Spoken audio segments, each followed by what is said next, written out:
Emma, I'm 18 and I'm from Mildura. I'm Neve, I'm 19 and I'm originally from Castlemaine on Judgerung country. I'm Yamini, 18 and from Bendigo. I always remember water being a super scarce product, and like when it rained being like, oh my god, it's raining, because it didn't rain that much when I grew up, which is kind of crazy to think about because that was when I was really young, and obviously after that it flooded quite a bit.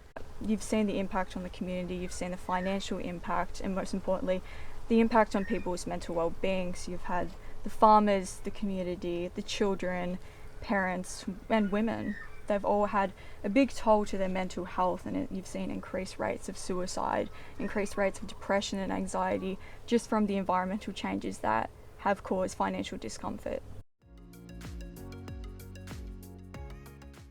A prime example would be my mum. She does a lot of community work and mainly helping people settle, whoever they might be. They might have immigrated or new to the country, students, anyone.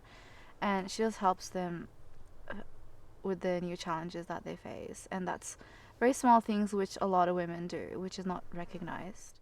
Yeah, I think those like unrecognized strengths are super key in like a power women hold in their leadership, and that like unsaid empathy to help others is super important. Yeah. Definitely within my community too, there have been young women who have organised school strikes independently, and online they would receive a lot of hate from older generations for that, and even through that she's persevered, she's still kept going, she hasn't let it affect her in any way, and she's remained resilient the entire time. And that definitely demonstrates, like you were saying, kind of that undercover courage that not a lot of people recognise, but it's definitely there and it's definitely evident, and it's definitely a demonstration of their leadership. Access to education, while it doesn't seem like a climate problem, is actually something that stems from climate change. I think that's super important to think about in gender inequality. And it's also the unseen work that women do, because they are more of they drive the house basically most of the time, and there's a lot more unseen work going on because of climate change. It just increases and adds more burden, and that's where inequality increases, because slowly over time you wouldn't see it, but there's a lot more responsibilities and a lot more challenges towards getting an education or providing a safe and stable home for everyone.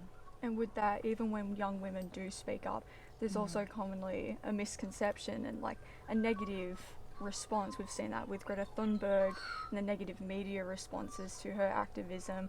So it's disencouraging a lot of young women to actually speak out on issues that do affect them.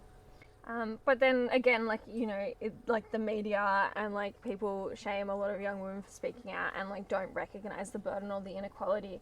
But the more continuously we do speak out together, it does also encourage more young women around us to speak out, and I think that's super cool.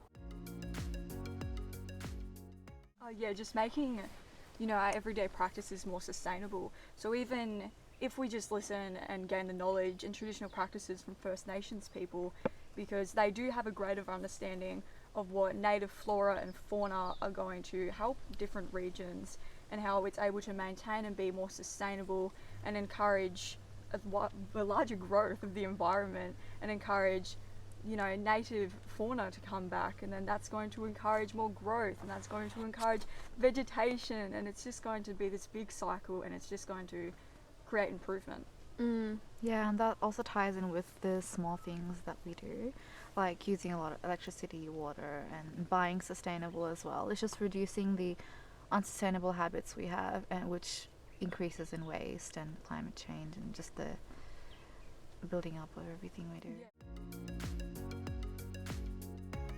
I want people to listen to me, and I want people to listen to people around me, people being affected by this crisis first. We are a different generation. We have different issues to the previous generations, different challenges and different mindsets. Exactly, and this common misconception that young people, we're immature, we're not wise enough, we don't have the knowledge, but we do have the same experiences as them. We're growing up in the same world as them, in the same environment, and we have concerns, we have opinions, we have fears towards our changing climate, and that's why we want to be heard. We want to use our voices to make change, because it is affecting us. So there needs to be a conversation between two different generations with what we need from each other. 100% that conversation really needs to flow like seamlessly, and like you're right, like people shouldn't be afraid to have that conversation and say like, what can you do, how can we help, and like I want all generations to stand in solidarity with us, but then again it's also like I want them to act, and it's not our responsibility to make the change. Yes, we're the younger generation and we have a lot of the ideas, and we are dealing with most of the effects, and I want them to ask us how we're feeling, exactly as you were saying, but I also want them to ask us what they can do. Yeah, I think it comes with everybody being worried about change, especially since it's a newer generation who will be living and who will be making more changes. We need innovation, and that's why we need to start talking more and doing more and interacting with each other of different generations.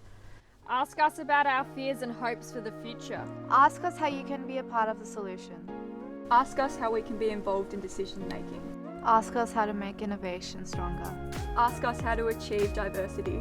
Ask us how to stand in solidarity.